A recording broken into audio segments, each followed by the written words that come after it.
empty mind with an opened one.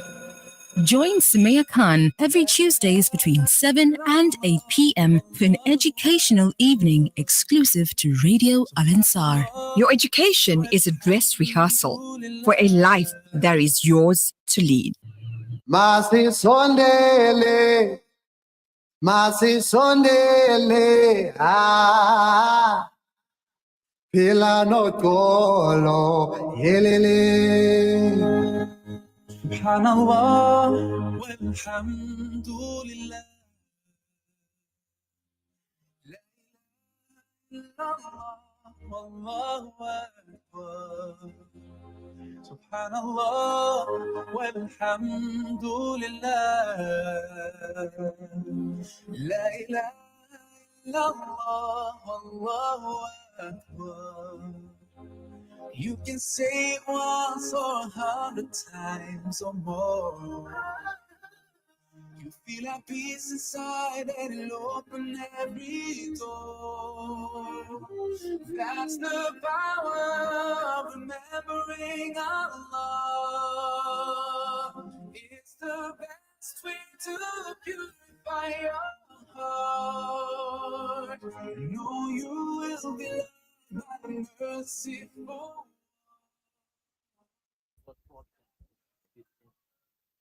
Assalamu alaikum. Welcome back to School Matters. When I mean back, well, we were on holiday and we're still on holiday. Alhamdulillah, we are finally on school holidays. Well, today, South Africans celebrated or still celebrating Heritage Day. And, in South Africa, it's no matter who you are or what race, culture, well, everyone must have that braai. Well, during the holidays, we all look forward enjoying what we love best. But how do we keep safe during this holiday? Do we have a plan in action if there's an emergency, robbery, accident, injury with our family or loved ones? Do our children know the drill in these different scenarios? I know we take it for granted we will be safe. I'm careful, brave, and alert, but we still need to have safety measures in place. Most common crimes committed during the holidays: shoplifting, cyber crimes, burglaries, robberies, fraud, and also human trafficking, especially at malls and entertainment areas. One would never think of this, but it exists. Our guest in studio is visiting us, both our guests, after very long. Our guests are Captain Mahabir, ex-Durban Metro and now Chief Instructor for Corps Combat Academy, and Brother Imtiaz Said, Chairperson of the eThekwini Secure Councillor. Assalamu alaikum. Welcome to School Matters. Walaikum salam. Thank you.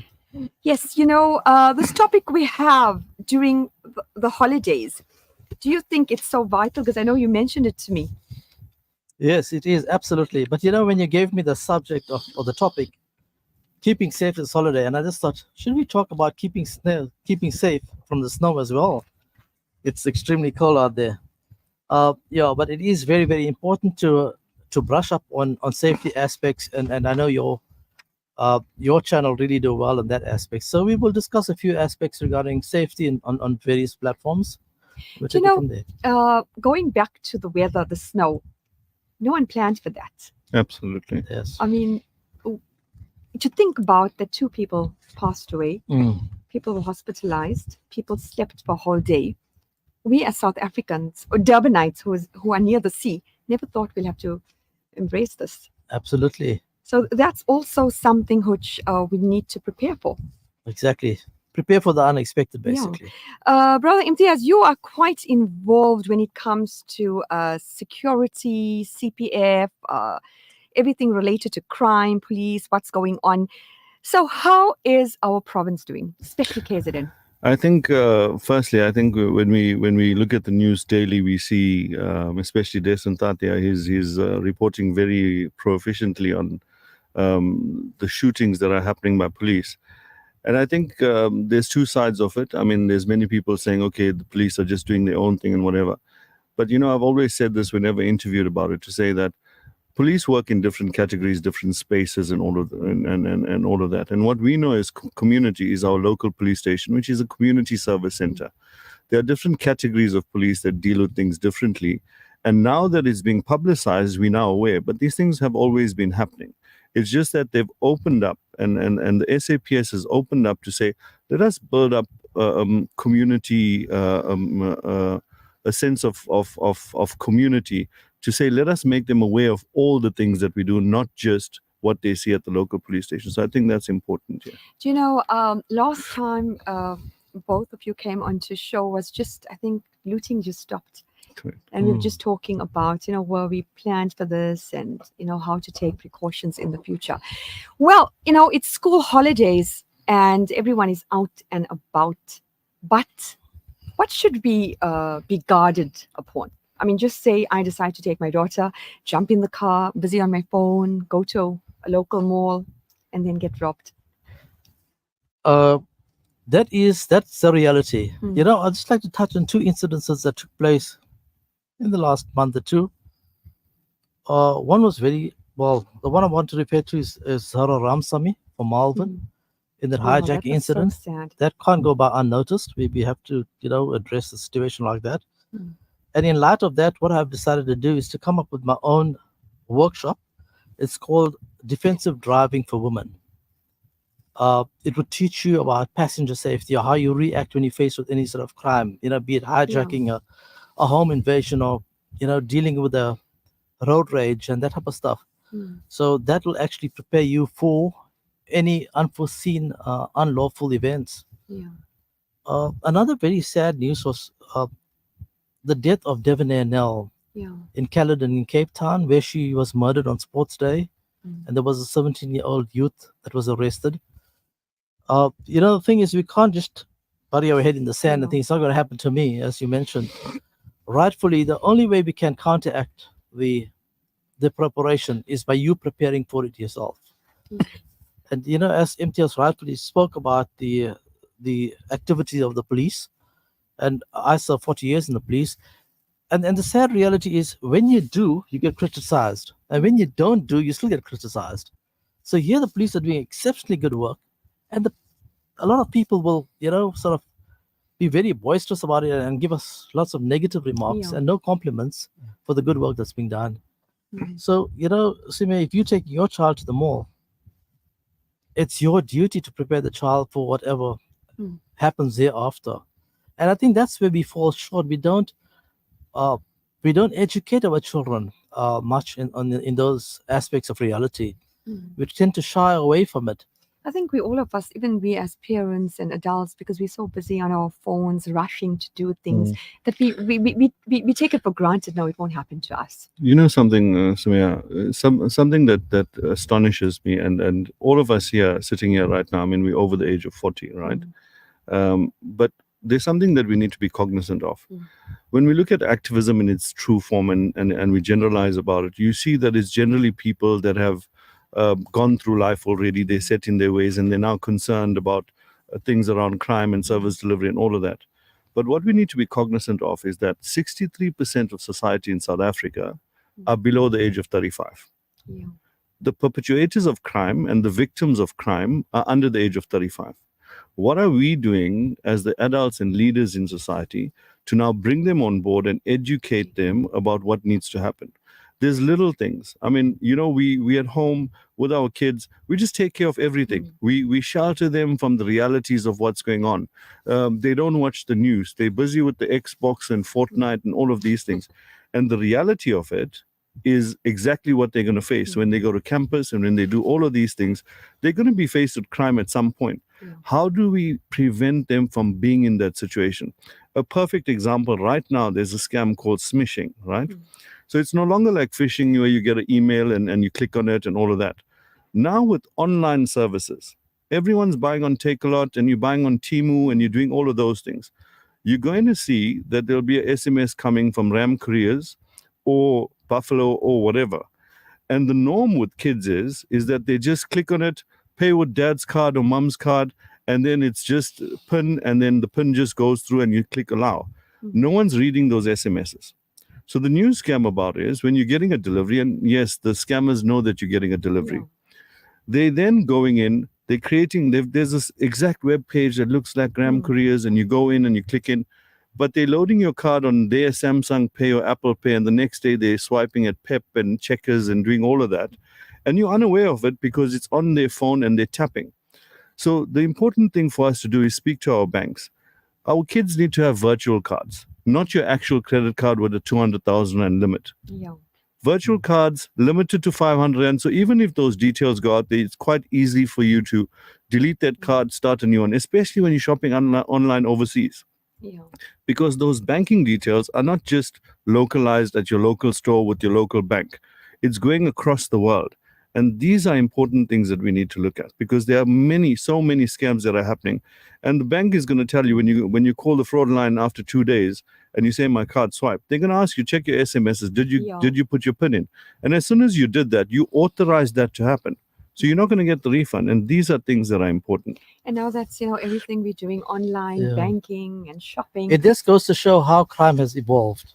with You know, now- technology. exactly. And now we're dealing with cybercrime. Mm. And also, I just want to add on to what Imtiaz has just made mention about the age difference of people and the population itself. The country has 60 million people. And out of the 60 million people, we only got 5 million criminals. Yeah. And that 5 million criminals are making 55 million good, honest citizens like you jump. Mm. There's no proportion. Yeah. They're just ruling us. And we are somewhat laying back and let it happen. We've been not doing much again to just improve our situation. You're right what you're saying. I mean, we as a community, what are we doing to stop this? If you think about it, as Imtiaz mentioned, a lot of the criminals, you said, are under what age? Under the age of 35. Under the age of 35. Mm. So a lot of them probably don't think logically. They just think for the moment. When you think about that child in Malvern, when they drove over, they Mm. knew they were driving over the child. Yeah. That's a very sad, inhumane, because you'll never ever, back in the day, you'll never ever see criminals taking someone's life in that way. What has changed, Sumia, is that crime is no longer about values. Hmm. It's all about valuables. Yeah. So a child's life is not valuable anymore. There's no value to that. They got what they wanted, and that was it. So it's really, really scary. And another crime that's on the increase is kidnapping. Yeah. Over the last 12 months, we had 17,000 cases of kidnapping in the country. And no one mentions it. It's why is it always so hushed? Yeah, that's true. I can't give you an answer for that, but I think we are totally unaware of what happens outside our comfort zone. Hmm. We don't know what's happening in Kwamashu, how many kidnappings are taking place out there or anywhere else. We just want to focus on what's around us and on our well-being, basically. Yeah. Mm. Well, going to child trafficking, Imtiaz, you might know much about this, and even you, Captain. Child trafficking, how big is it in our country? When you're talking about child trafficking, remember it's opportunistic and it depends on the parenting. That's ultimately what it is. I mean, in our country, it's not prolific because of the way we're situated. Kids are all over the place, but it does happen. When it does happen, there are different units there that are available. But there's something that we really need to assess and understand. Last week was the first time in history there was, through the CPF structure within eThekwini district, you now have a spiritual district board, meaning all the spiritual leaders are now together. And when I was speaking at that, I said that it is their duty and obligation as leaders already in society. And this is something that we need to speak about in terms of leadership. There seems to be some sort of competition going around that, this one or that. No, it's not about anyone. It takes many hands to make Fulaita work. Everyone needs to get involved in the fight against crime. It's not just your job as the CPF or as the mosque or as the temple or as the church. It's everybody's job to speak about it. And when we do things together as a collective, it has a bigger voice. We need to do it together at the same time. So last year with Captain Ryan from the district office, we were speaking and we said that every single school, we were discussing issues around school, right? And drugs and all of that's happening, and there are bad apples and influence and all of those things. And when we went down to it, we said that if we pick in every single classroom, in every single school, 2 children from the class to represent on the school safety committee, and you bring all of them together, you have quite an enormous number of children speaking about their own problems. Sometimes we as adults, we tend to want to assess things that children are facing in our own interpretation, not really listening to them and not giving them a voice or a platform. So we said that every school within a station area needs to have these school safety committees represented at the local police station so that we can hear them. Is there drug problems? Is there bullying happening? Is there gangs forming? And when we address it, when they between the ages of 10 and 13, we then tend to take them out of that situation when they're 35 and they're set in their ways, and now we're trying to deal with them criminally. It's too late. We need to address it in school. When they're 10 years old, we need to start educating them about the do's and don'ts, the consequences. I mean, I was speaking to a principal the other day, and I said, a perfect excursion.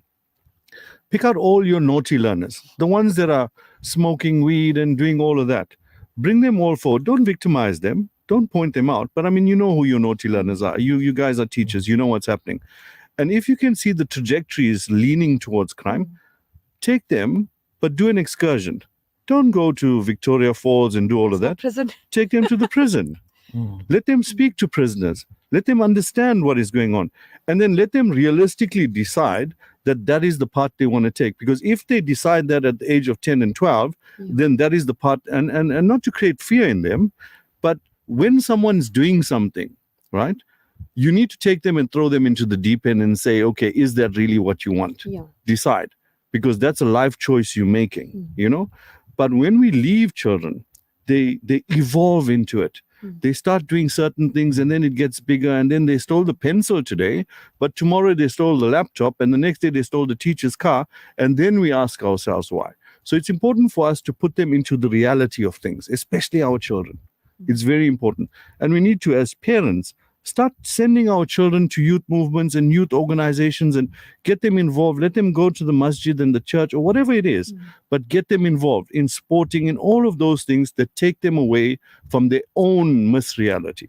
When you think about it, community activism among the youth doesn't exist. And I had so many shows on that. If you're going back 20 years or 30 years, we had so many Indians, so many colored, so many white, I'm saying this on air, who were involved. But now, where? If you can, you can't count them. So we call it the lost generation. Yeah. Let me tell you why. There's a misconception around activism. Activism, anyone you speak about being an activist, okay, you need to do philanthropy, you need to do feeding, or you need to be building houses, or you need to be involved in crime fighting or service delivery. No. An activist is when you take something that's important to you and make it a big thing. For example, in my area where I live, there are monkeys. And monkeys predominantly lived in that area. We then came and took over their space. But there are so many ladies that live in that area that are monkey activists. If you shoot a monkey, they're going to report you to monkey. But that's activism in its true form. You know, there are people that take care of cats. There are people that take care of animals. So activism doesn't only really mean the big things that we see or hear. We need to start inculcating a reality of activism within everybody. We need to ask our kids, what's important to you? No, I tend to feel for orphan children. Get them involved. Get them involved. Let them feel that passion, because as people, we have two choices. One is to speak to our inner soul that touches us, things that touch us, things that make us feel, things that takes our spirituality from us. And the other one is to earn an income. But if you're only earning an income and you don't touch base with your emotional side, you're then lacking. So therefore, we need to balance that. We need to, I mean, you know, those feel-good things. We go out on Sundays and you do a feeding scheme, you feel good. So all of those things we need to get involved in, and mainly our children. And especially as Captain mentioned, values doesn't exist with majority. That empathy, that as you said, that feeling, you know, that exactly. inner feeling, humanity. You see, the thing is, if a child shows enthusiasm in something, like Imtiaz Bahadur said about feeding the poor, the child has that potential to do something good. But I think what happens here, there's no continuity. Maybe the parents are not stimulating the kid or encouraging the kid to go ahead. Let's do it together. That type of stuff. there's always something negative. You should focus on your schoolwork, or you should do this, or you should don't waste your time doing this. It's crazy. But we are talking about kidnapping and that type of stuff. I must take you back to this popular case of Jocelyn Smith. Yeah. I mean, her mother confessed to selling the Mm. child for 20,000 rand. You know how dangerous. Here you have a predator right in your home. The parent. Exactly. And what causes child trafficking to be so rife these days? Quick money. Exactly, the A lot of ransom. money. But there is another reason there, Sumaya, and I must tell you about this. It's called organ harvesting. Mm. So what happens? A child gets kidnapped or whatever, and if there's somebody that's paying 50,000 for the kid, they just need maybe the kidney from the kid, Mm. that type of stuff. And also, that's rife as well. We don't know about it, but it's happening. Mm. And even if you look at the Muti killings that's taking place, I heard there's a hell of a lot. exactly, yeah, And there's a lot. Again, nobody knows. No one speaks about it. Yeah, we don't have facts and figures to go with it, but let me tell you what, it's out there. Mm. It's out there. It's quite scary. Absolutely. Yeah. And advice to parents and learners, going all over during the holiday, safety just in general. The Constitution gives us the right of freedom. Yeah. Section 12 of the Constitution, the Bill of Rights. It is a lovely Constitution, but we have. But the reality is, it sometimes just doesn't work. I think we should have the ability to gain the freedom again. Mm. But in the process, we can't be reckless. Yeah. And no, in the same breath, we can't be overcautious.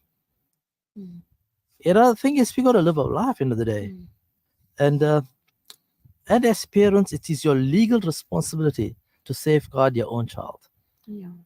So you should have the necessary tools to be in a position to safeguard your child. Mm. Quite hard for parents when the reality is everyone is chasing time, so busy. Life is a rat race. You're busy, give a child a phone or some gadget and you continue what you're doing. That's the reality. How many of us really take that time to school our child? Allah Pak gave you 24 hours in the day, and He's Yeah. not going to give you anything more. Yeah. The way you schedule your time is entirely up to you. The way you prioritize your time is going to be up to you. Yeah. So I think that's the important part of it. We can't just say there's no time. Mm. You don't need to find make time, time. you make time. Okay. Listeners will be taking a short ad break. You are listening to School Matters with Sumaya Khan. الله أكبر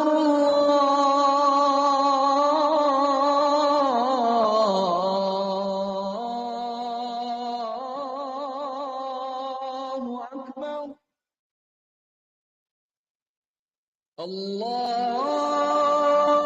الله أكبر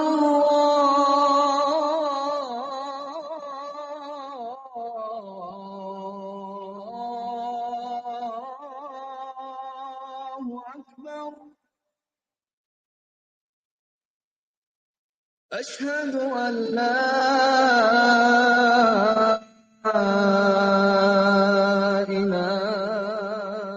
إله إلا الله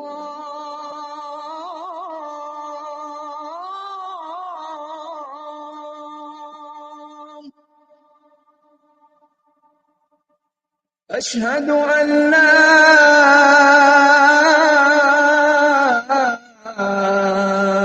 إله إلا الله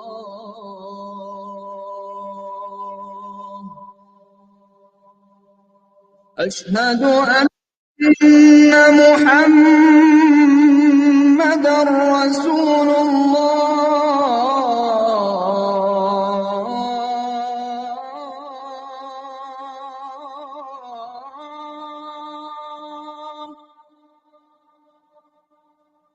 أشهد أن محمدا رسول الله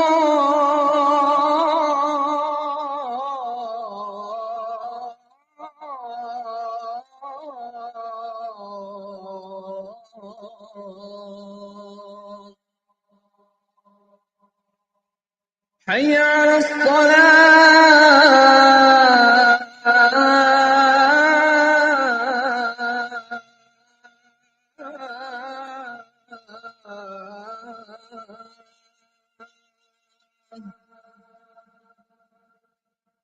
حي على الصلاة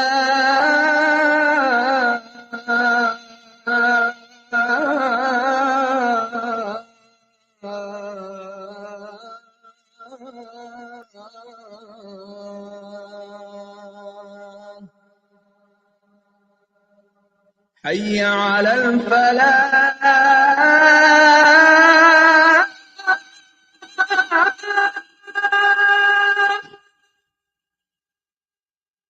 حي على الفلاح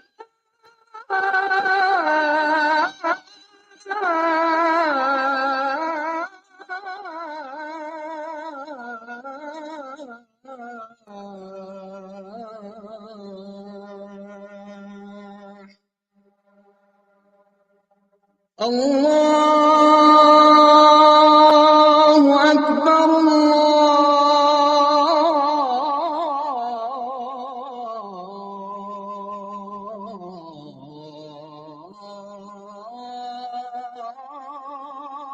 الله أكبر لا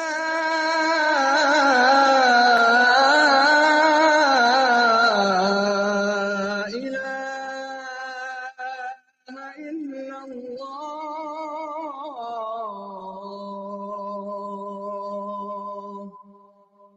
اللهم رب هذه الدعوة التامة والصلاة القائمة آت محمدا الوسيلة والفضيلة والدرجة الرفيعة وابعثه مقاما محمودا الذي وعدته وارزقنا شفاعته يوم القيامة إنك لا تخلف الميعاد. This dua brought to you by Simplex Radio, South Africa's leading retailer of appliances, car sound and home theater systems.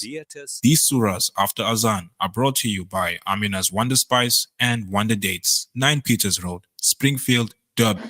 بسم الله الرحمن الرحيم قل هو الله أحد الله الصمد لم يلد ولم يولد ولم يكن له كفوا أحد.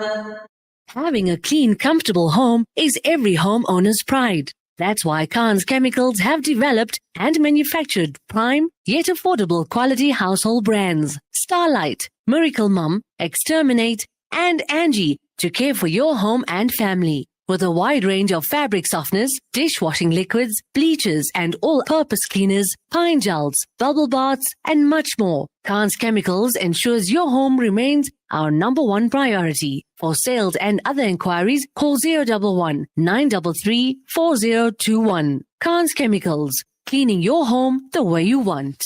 Imagine a place where luxury knows no bounds. This September, Al Ansar presents the Diamond Walk at Saxony Westwood Mall, an affair where the ordinary transforms into the extraordinary.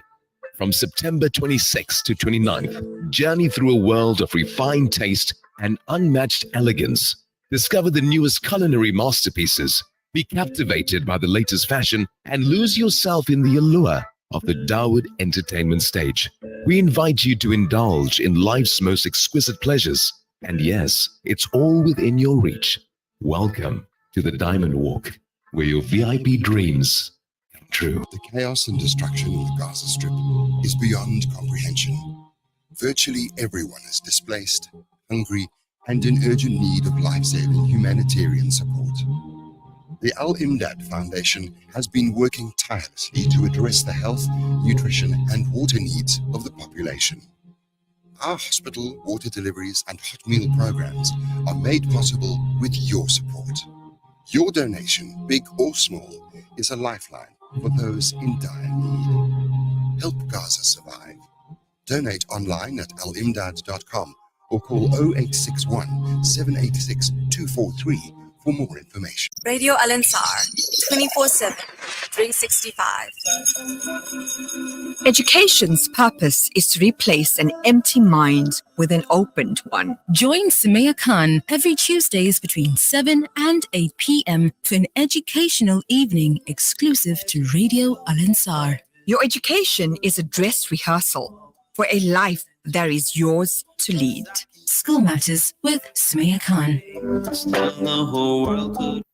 Assalamu alaikum. Welcome back to School Matters. Yes, with me, Sumaya Khan. And our guest in studio is ex-captain of Durban Metro, Mr. Mahabir, also chief instructor of Corps Combat Academy, and Imtiaz Sayed, chairperson of Tikweni Secure, and also a counselor. Our topic this evening is how do we stay safe, not only during the holidays, but just in general. While we were off air, we were chatting. Brother Imtiaz was mentioning, a lot of our youth have their license.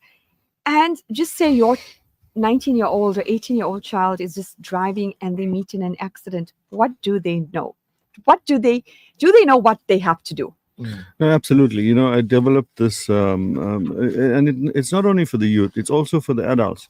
Because there's many times we get calls as a CPF, hey, we didn't get the proper details, we don't have the details for the accident report and all of that. Now, it's important for us to understand that when you meet an accident, you need to go and do an accident report. And there are certain requirements that they require there. So we've developed this form to say, okay, what is it that you need? And it's sort of a checklist. This is the firstly, your 10111, your 031 36100, your ambulance and all of that. So you take care of your health and safety first. And then you go through the checklist, the driver's license, the vehicle license, the number plate of the vehicle, what's the driver's full name, all of those little things, and then how to take the pictures of the scene, all of that. So when you have that, and then we've done it in duplicate for each car, because when you fill it out, give one to the other driver as well. Yeah. So that way, you're not only looking at details that you need, they also need your details. So fill it out in duplicate, give it to them, and then you're done. Because in the main, you'd see mainly females and children are tending to call their parents and do all of that, because they don't know exactly what to do in these circumstances. Well, I admit it, I don't know the correct procedure. Absolutely. So can you run it down with us? So basically, when you're in an accident, first and foremost, it's not about arguing about who's right and who's wrong. But that happens. It's not about it's your fault and it's my fault. And the most important thing is, firstly, when you meet an accident, are you insured? Right? Now, if you're insured, the tow truck drivers are going to pitch up. So where's your medical aid details if you're injured? And who is your insurer? Those are the important things. Because when a tow truck gets there, you need to be very clear that no tow truck can pick up your vehicle without your authority, let alone them calling, checking the number plate, knowing who the insurer is, getting a reference number and all of that. No. You have a right to decide who's towing your vehicle. So if you know someone that you know and you trust in the towing industry, make sure you've got their details. And you put a do not tow sticker there. Like, for example, if you're insured with certain companies like Outsurance and Nedbank, they give you a do not tow sticker. There's an 086 number. You need to call that number and they will send out their provided tow truck. Because what happens is that the vehicle goes away and tomorrow you realize that it wasn't authorized, but you authorized them to tow. And now you're sitting with a 20,000 Rand bill and you don't know why and how, right? So that's the first thing. The second thing is, what are your medical aid details? This is very important because when you're in an accident, you don't know whether you're injured. In that trauma, do you remember? Do you know where your card is? All of that. So in this little document, you have a photocopy of that. You have a photocopy of your policy number and which insurance you are with. So those are the first two important things. When you go down to it now, one is your side of it. So you know all your details. Don't fill out that, right? Fill out the details of who you met in an accident with. Can I have your driver's license? Take a picture of it, write the license number. Don't worry about whether it's code 14, whether it's motorcycle. Just the license number, that's all you need. The ID number, the address, the cell phone number. When you're taking down the cell phone number, make sure you try calling it so it rings. Because many times you find that the person, because they want to evade you, they don't give you the correct cell phone number. Next of kin of that person. So who's your brother, who's your sister, especially if they're injured. They might go to hospital, they might be deceased. You don't know who to contact. You don't have that information, right? Thereafter, you now start taking pictures of the scene. Where were you? Was there a stop street? Was there a robot? Are there any witnesses? So were there people that witnessed this incident? Take down their details, their name, their phone number. Don't discuss the merits of any case. This is not a court there. That will happen some other time. Your insurance will take care of that, and they'll excuse them, try and get money from. All of that will happen. But for now, just get the people you need, witnesses, all of those things. We've got that form. I can send it off to you, Smear, and then you can just give it. You can give us Yeah, your that initiative WhatsApp is number. commendable. It's really commendable. It just actually, there's two reasons for that. On accurate reporting of an accident, one is for the insurance claim, Yes.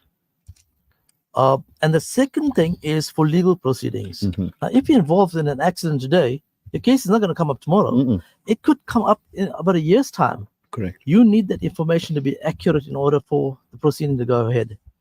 And also, what's important to know when you're involved in an accident, let's assuming you go to the police station to report the accident because you've got the details. So we'll fill a document. It's called an AR document, an accident record document. And at the police station, they will give you an AR number. Correct. So bearing in mind, you went to the police station and you reported the accident, that document is not kept to the SAPS. 100%. That document is then sent to a place that they call traffic surveys. Yes. So you got to pay a cost of 150 Rand to get a copy, and your insurance will need a copy of that document. Correct. Yes. And I forgot to speak about that. When you're making your AR report, take a proper picture of it because your insurance needs the actual accident report. Now, if you go in hindsight and try and get it, you have to pay a fee to get your own accident report. Do you know, That's right. you know, back in the day, I know receiving messages, lots of people scraped, nicked, smashed the cars, went to some back door, got it done. Parents don't know most of the time. But now the youth, like it's holiday, you know, you asleep, your son, probably your 17-year-old son, just want to go 3 streets away just to a coffee shop and just chill with his friends, took your lovely sports car or over $1 million Rand car and knocks it. So you can never say it will never happen. Yes. You can never say, you know, it will never happen. What about hijacking? It's quite hype. You were mentioning something about tracking. But Sumaya, whilst you're on the topic of accidents, there's something that's very, very important and we need to be very cognizant of, which becomes a criminal offense if not reported. Yeah. If you ever knock someone, a person, right? You hit them on the leg, they were fine, they walked away, all of that happened. Tomorrow, if they go report it, you can be charged for culpable homicide if you didn't report it. Okay. So whenever you knock any person, whether it was just a slight, go to the police station, make out AR. Whether you got their details or don't have the details, that's your protection. To say that you didn't flee the scene, you didn't knock someone and run away, you actually reported it, you know? And coming into the issue of hijackings and all of that, what we've seen trending now is that when you're being hijacked, the hijackers are actually taking you with them. Exactly. They're taking you with them, not because they like you, not because they want to have a meal with you. It's because you have a cell phone. Yeah. And on that cell phone, there's banking apps. Details. So they will make you open up your phone, right? So therefore, it's important for people to give power of attorney to their next of kin to block those bank accounts, number one. If you have 100,000 Rand, they're going to keep you for 2 or 3 days. And now these things get reported as kidnappings. And therefore, we have an escalating rate of kidnappings happening because it is a crime, right? So you've been kidnapped, but solely for the purpose of extracting that money from you, going to ATMs, doing all of that. And when those bank accounts stop, then this happens. But the one thing we found is that someone gets hijacked. We're asking the husband, the son, the wife, which company is the vehicle being tracked? I don't know. No, it's with Tracker. No, there are hundreds of companies out there. There's CarTrack, there's Netstar, there's Tracker, there's BeamMe, there's a whole lot of them. It's important for you to get the proper details.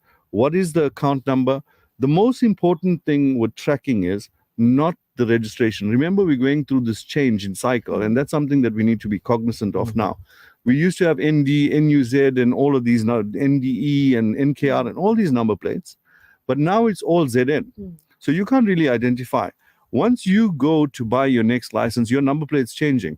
Have you called a tracking company and changed your number plate? You didn't. So it's important for you to, with your insurance company, as well as your tracking company, to give them the VIN number. Okay. the VIN number of the vehicle that's on your license disc. So that way there's no mistaking it, right?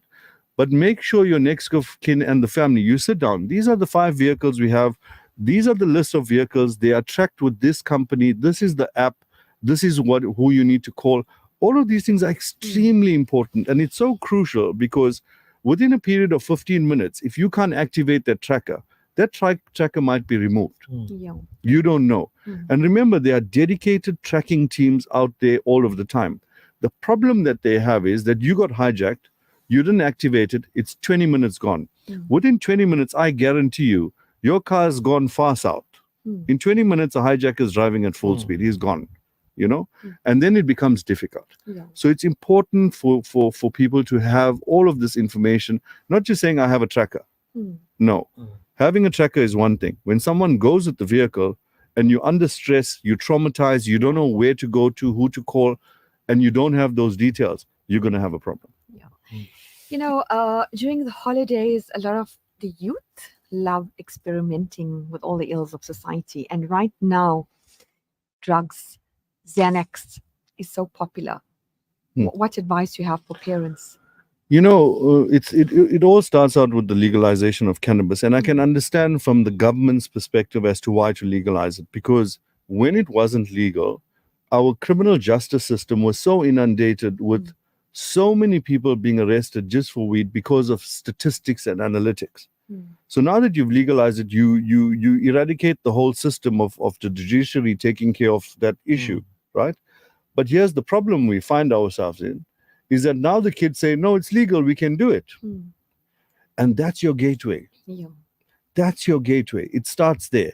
Because with that one bag of weed, it leads to Xanax. And Xanax being sold openly for 5 Rand, that's your gateway. It now starts out with Xanax. And then the kids are taking Xanax. They can't study properly. They're giving you a hard time at home. Now the money is going and all of that. And then it leads up to different things. It leads to cocaine. It leads to rock. It leads to hunger. And that's your gateway. It's important for us to assess these things. There are so many kids I know that openly, before there was a level of respect, you knew kids that smoked it. They would hide. They would, shy away. They wouldn't smoke it in public. Now kids are openly smoking just to say that I can. Yeah. In front of adults, in front of anyone. And we need to, as parents, curb that. As much as the government is saying it's legal, do you want your child to smoke weed? Ask yourself that question. We've normalized it. I've spoken to so many parents. No, my son, okay, when did he start smoking weed? No, when it legalized. And now you're coming to me to tell me that your son's got a problem and it's way bigger than what you thought it is, because now he's going to clubs and he's drinking and he's doing all of those things. What did you do when he started smoking weed? You said it's okay because the government legalized it. You a parent. You decide what's right for your kids.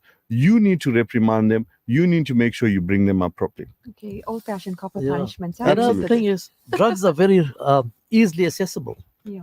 So it's no longer an effort to get it. It's there, you have it. When it comes to parenting, you must understand the economic crisis we are going through, and parents have to work. They're not going to be sitting or babysitting the kid all the time. Absolutely. So they have the tendency to go wayward if they don't have the proper supervision.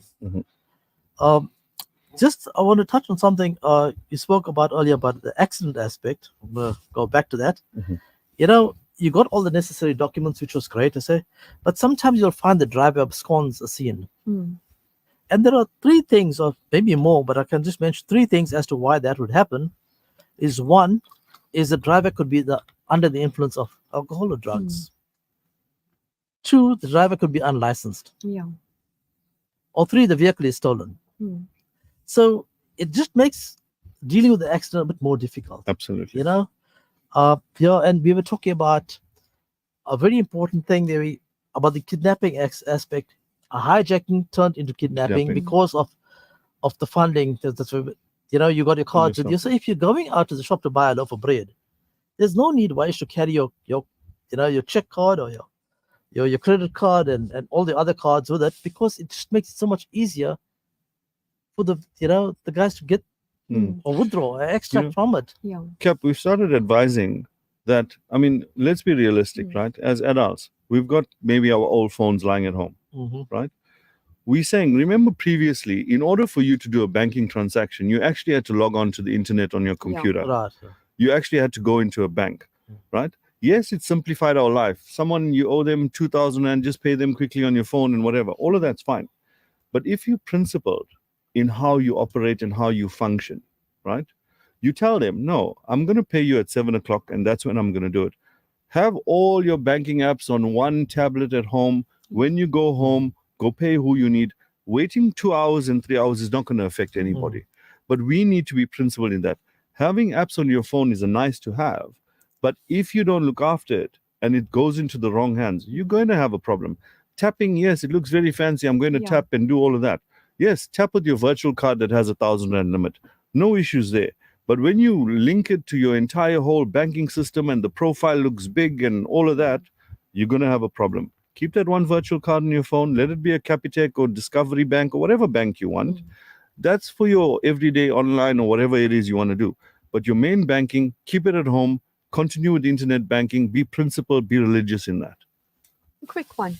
Home invasion, home safety. That's quite the in thing right now. You're at work. Your kids are at home. That's something which everyone needs to be alert, even with dogs and the most top security system. You see, somebody wants to invade your home. They just don't walk in it. There's generally research done. They would walk past a few times. They would observe you. They'll observe the surroundings and the rest of it. So, it's a very difficult thing to curb. Because the thing, Samir, when somebody wants to break into your house, no matter what you have as protection, whether it's burglar guards, dogs, and beams, and firearms, and the rest of it, when they want to get you, they got you. Yeah. They are more gutsier than you are, basically. They've gone through it so many times, and just another time is not a big issue, and they're prepared to die, for it as well. So it's really, really difficult, and we're going to talk about awareness and keep your doors closed and don't switch on your lights and the rest of it. But the crime, the whole side, the scenario has changed. It just makes it so difficult to prevent a home invasion. Yeah. I think also, Smear, just to touch on home safety, and it's something that's very, very important, especially when it comes down to a homeowner that owns a firearm, right? Remember, if you're having a break-in, it's generally late at night when you sleep. Generally, the male has a firearm and he wants to go out and have a look. But what is mom supposed to do? Supposed to follow him around with the kids? Is she supposed to put on the lights? All of these things we need to be wary of. So every home, no matter where it is, needs to have a safe room. Whether it's the toilet that has a lock and key, generally your toilets have a locking facility. Your bedroom doesn't, right? Take the phone, take the kids, run into the toilet, lock the door. Only open the door if there's police or I come and tell you to come out. Those sorts of things. Because dad is walking around with the firearm, heavily tensed up because there's an intruder. He's not really in his right frame of mind. Anything is going to agitate him. And you come around the corner, you might be at risk of getting shot. That's the reality of it, right? Why do you not put on the lights inside the house? Because when you put on the lights inside the house, everyone outside can look in. They can see where you are. So you want to be in the dark and you want to be going that way. Where's the torch kept? Where are all of these, where's the panic button? Is there? I mean, nobody puts a panic button in the toilet, It needs to be right there by the front door. Yeah. Realistically speaking, there's an intruder. Where's he coming in? He's coming in through the front door. Can you reach the panic? So the little remote, it needs to be with you. It needs to be somewhere. We need to make our kids aware of these things. What's your local police station number? Who's your neighborhood watch? All of these little things. So when you press your panic, it automates those things. Well, you know what? We can go on and on, but I'd like to thank both you gentlemen for such valuable advice. There's messages coming that, you brought things to alert, which we never knew about or never take so seriously. My email address is sumayakhan.alansar@outlook.com. A holiday is an opportunity to journey within. The holiday season is a reminder to let go of the past grievances, forgive and focus on the joy and happiness that lies ahead. Assalamu alaikum. Looking for the perfect gift? Then look no further. The Al Ansar shop has a wide range of international brands of perfumes, book, games, and also the latest in kitchenware, trendy bags, and much, much more at all affordable prices. Visit us at 207 West Road, Overport, or call us on 031 208 1601. Al Ansar Shop, your one-stop Islamic shop. Hungry for flavor? Head over to